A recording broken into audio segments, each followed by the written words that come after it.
Welcome to Real Estate Investing Abundance, the show for busy, fulfilled professionals like you to learn how to develop financial independence built on solid, passive real estate investments. Now, here is your host, Dr. Alan Lomax.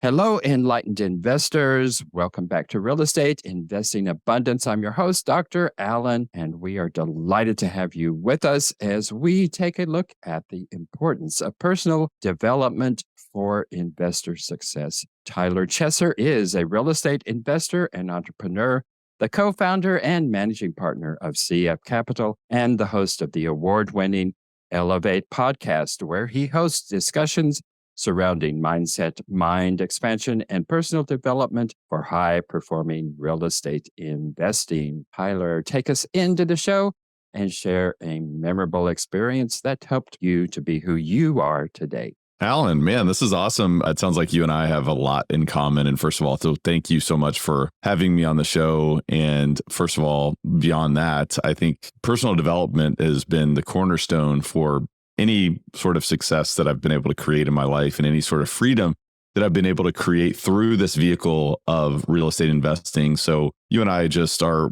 really vibrating on the same wavelength there. There's no question about it. In terms of formative experiences, I mean, it's obviously our entire life, I think, unfolds in informative ways, right? Each year has its own theme. And there's many different things that I could go down and talk to you about sort of formative experiences that I've had. But I think most of sort of who we become is shaped by experiences that we had in our childhood. And the reason why I think that is because a lot of times when we're younger, we may not be as enlightened, so to speak, and we may not be conscious of forces that are truly shaping our personality and the way that we see the world. And as I grew up, I was a huge basketball fan. I was a huge, I played basketball every day. I mean, sun up to sundown. If I had the opportunity to do it, I was practicing, I was playing, I was thinking about it. I was thinking about how Michael Jordan was my hero. That was my life growing up. And I played basketball every single day. And it was my goal really to be in the NBA. I wanted to play in the NBA. Looking back, I look back with endearment to just who I was as a kid, just with big dreams like that. And I remember various people in my childhood telling me, well, you're not going to be in the NBA. I mean, let's be honest, you're not going to be in the NBA. And I remember internalizing that, kind of observing back towards that experience and thinking, wow, maybe I'm not going to be in the NBA. And I had this big dream and this defiant belief that no question I'm going to be in the NBA. But when I heard those thoughts, I started to really think about that. And maybe those people are right. And of course, ultimately, I did not make it to the NBA, did not, play professional. I didn't play in college or anything like that. And I'm not saying that I would have if those thoughts weren't planted in my mind, but perhaps the world of possibilities was cut off as a result of those sort of limiting beliefs that were supplanted into my mind. So that was certainly a formative experience. And one that I'm super conscious of now is thinking about what seeds am I planting in my own children's mind. I have twins and they're infants. They're 6 months old now. And I want to be conscious of saying, look, whatever you want to do is possible. Anything is possible. And that's one thing that I have learned over time is that if we conceive and we believe anything is possible, well, then we put ourselves in the world of possibilities for that. And I think if any of your listeners have ever read any Napoleon Hill literature as an example, you know that if you want to create big things, whether it's financially, in your life, otherwise, then it all starts with a belief. And to me, that was a very formative experience because of the fact that, I feel like maybe some world of possibilities were cut off from me because of limiting beliefs that I was surrounded by. And so I think there's many more, but that was a big one for me. Tyler, thanks for sharing that with us. This is certainly a topic near and dear to my heart. I mean, even to this day, I teach psychology. And I find that so many people limit themselves because of limiting beliefs. And I myself am a prime example of that. I'm not preaching to anyone here because I can look back on my life and significant portions of my life and see that it was the unconscious misperception, the automation of just the way that I formed my life without really being conscious of decisions that I was making. I was not conscious of the misperceptions that I held about myself. And I held myself back in multiple ways. Unlike you, I didn't really have an awakening until I was about 40 years old. And I can look back to that moment, which I often say it was the worst day of my life. And yet at the same time, it was the best day of my life because it changed the whole trajectory of my existence. If those who have a Christian background know what I'm referring to, it was my road to Damascus moment. And it was like the scales fell from my eyes. And, in the world of, and it isn't a substance abuse issue, but in the world of substance abuse, they call that the hitting rock bottom. And we have to hit rock bottom before we go up. That's not necessarily true in all instances, but it certainly was that case for me. So coming to that point of awakening, how do we encourage people? How do you find yourself to come to that point of awakening? And how can we do it without having to, first of all, hit rock bottom? Well, for me, one thing that I learned, and so as I kind of became a professional, I started in the corporate world and I ultimately transitioned into being a real estate entrepreneur, which was a bit of a bumpy path for me. And as I started in the real estate world, I became immersed in learning as much as I could. And not only learning as much as I could about the craft or the business or financial aspects, but also learning more about myself, because I learned from mentors that it really does come down to your own psychology as well as the psychology of others. And when you understand that markets interact with that very deeply, markets move based on that, success is related to your own psychology as well as the psychology of others. I started to learn a lot about the identity. And one thing that I learned from the man, the myth, the legend, Tony Robbins, is that the most powerful force in the human life is the desire to remain consistent with how we define ourselves. And when I learned that, I went down a rabbit hole and I really tried to get immersed into this thing called the identity. And I'm like, what is that? It's like, I'm Tyler, what's the identity, right? You're Alan, but what's your identity? And it's this thing that we communicate to ourselves subconsciously. It's what we believe is possible. It's what we believe we're capable of. It's what we believe about ourselves, whether it's physically, whether it's financially, whether it's emotionally, so on and so forth. And it's very interesting because our identity is formed throughout our childhood, throughout our life. And ultimately, we can look back and say, well, wait a minute, when we start to get conscious of this, when we start to observe certain emotions or certain behaviors, certain sabotaging behaviors in certain circumstances, we can say, well, wow, that's really interesting. Right? That's really interesting that I behave that way. It's really interesting that when I make more money, all of a sudden I'm looking for ways to get rid of it, or I'm looking for ways to sabotage my financial resources. Or wait a minute, I just lost a little bit of weight, but all of a sudden I just noticed that I'm now in the drive-thru at McDonald's. What's happening? My identity is either telling me something, right? So we start to go down this rabbit hole and start to immerse ourselves. Well, why is it that I don't feel that I'm worthy of greater financial resources? Why is it that I feel that I'm not worthy of health, of fitness, right? Of joy, of gratitude, of all of these things. And so then you start to observe, and this was my experience as well, is, well, wait a minute, I'm sabotaging myself in these various capacities. And by the way, a great book that I would recommend for the listeners is called The Big Leap by Gay Hendricks. And this was a game changer for me. One of the things that I learned, and there was many different, exploratory phases for me and by the way, this is a never ending process. I'm continuing to uncover things about my identity. And by the way, we're continuing to evolve as people. Every single day, change is the only constant. One of the things that I learned about myself was that I was unconsciously sabotaging greater success because I felt like I was abandoning my family by becoming more successful, quote unquote. And of course, we all define success in different ways. But in real estate, as I was continuing to ascend the ladder, so to speak, continue to grow my portfolio, grow my resources, grow my reputation in the marketplace, I would subconsciously sabotage that growth because I felt like, well, wait a minute, my family never ascended to these type of business levels. So then I would kind of regulate and go downwards. And, you think of the thermometer in your home as the perfect example of what the identity is. And what my thermometer said internally was that, well, wait a minute, you've gotten a little bit too warm. So let's kick on the AC and let's bring the temperature back down, because, that allows you to not abandon your family. But when I got conscious of this, I thought, well, wait a minute, that's ridiculous. I'm not abandoning my family. I can serve more people. I can serve them. I can provide more insights, more resources to my family as I continue to grow.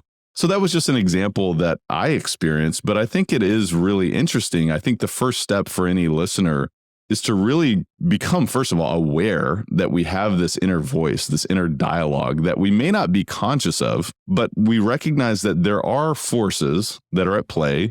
And they really manifest in the form of emotions. When we feel a certain way, we tend to behave a certain way. We may not be aware of those driving forces, but when we start to become more conscious of that, then we can take steps in the appropriate direction to say, well, wait a minute. If that's the case, if this identity that came out of, maybe it was some foreign experience as a child that now has manifested into, okay, well, this is how I am. This is who I am. Well, wait a minute, if that's not who I want to be, or this is not how I want to behave, then let me choose. Let me choose. But we have to first become aware. And once we choose, then we can say, well, let's construct a new belief. And, there's experiences that I've had from individuals like Dr. Joe Dispenza that have been life-changing for me, because he is an expert in helping us uncover and become more aware of these type of sabotaging behaviors. And, another great book is Breaking the Habit of Being Yourself. And one of the habits that many of us have is, well, we feel this certain way. And, certainly high performers, we feel stress, we feel fear, we feel all of these things. And really what stress really is, it's fear manifesting itself in a high performer. And so we start to recognize that and we start to see patterns. We can say, well, wait a minute, where did that come from? And then we can choose, right? We get to choose our beliefs. We get to choose our identity, and we can construct that. It's almost like setting a goal. If you want to acquire a certain amount of real estate, it starts with a goal, and then it comes down to reverse engineering. And I believe the same is the case with your identity.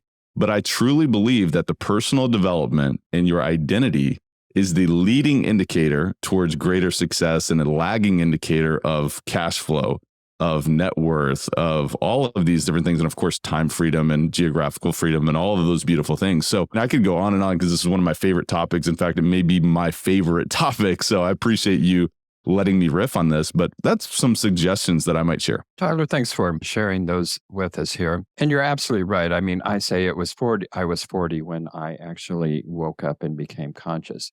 That doesn't mean that, of course, there weren't developmental opportunities those first 40 years. And there were certainly things that I was doing to grow and to develop. But I can honestly say at this point in time in my life that I was doing it as in a very pre-programmed sort of way. And I was never really looking at internally and looking at all of those messages that I had received as a child. And you had mentioned all of those messages that you received, that you can't do this. You've got to be ridiculous to think that you're going to be an MBA player. When I teach positive psychology, students think, well, we're just talking about thinking positive. And that is not at all what positive psychology is. But positive psychology is actually looking at what it is that helps us to grow and to develop, to be able to develop well-being within our own life and our own circumstances. And even though Freud has gotten a bad name in these last several years, and he did get a lot wrong, but he did bring to Western consciousness this aspect of unconscious processing. And in that aspect, he was really right on the money. So much of what is going on within us is at that very unconscious level. And we're operating from those very early childhood messages that say, you can't, you really have to set your limitations. You really can't go beyond this. And when I'm talking with students, that's what I am always reminding them of. And I always ask this question: how often do you actually hear in any given day that was a great job. I admire you. I respect you. You work hard. You are making contributions. Just how often do you hear those positive messages as opposed to the plethora of negative messages that you hear? And not only do you hear those externally, but how often do you tell yourself, I did a great job. I accomplished this task and wasn't perfect, but it was a good job. No, we look back on our day and we go, gosh, I could have done that so much better.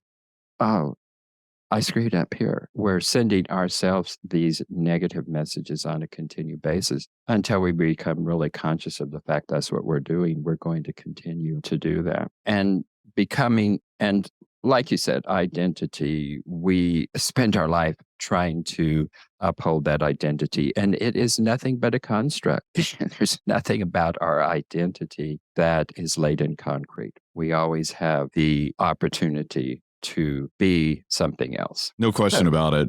One thing that I would just add to that, and you've shared that very beautifully, and so I'll try to not sabotage that beautiful share at all here. But one thing that I've observed as well is just even going further, and so what we're talking about is kind of micro psychology, and I'm trying to basically draw a correlation between macro and microeconomics. And when I think of macro psychology, I think of evolution. When we go back hundreds of thousands or even millions of years and think about humanity and where this brain of ours has come from and where these emotions and where these type of behaviors have come from over time, they've come from our ancestors. Ultimately, what we're talking about is survival. Negative thoughts or emotions have been designed to give us the ability to survive and place our genes forward, which ultimately, if you really get down to the basis of humanity, it's about survival and it's about passing those genes forward. When we become aware of that, then we have more control. Like what Freud said, making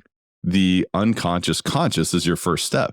And so I think the macro and the micro is important for us as investors to understand. And as human beings, we're talking about living a fulfilling life, but also about making positive decisions in our life and understanding that, well, wait a minute, this negative emotion or this negative thought isn't necessarily me, but it came from somewhere. So let me be aware of that. And now let me take more control. Tyler, you've got a lot to offer. And not only as an investor, but as a personal life coach, share with our viewers and listeners what it is that you offer and how it is they can get in touch with you to take advantage of that. Well, thank you. Yeah, no, this is a lot of fun.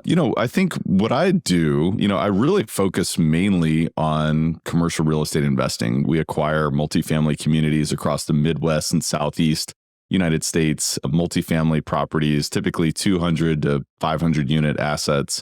And we invite accredited investors to participate alongside our team.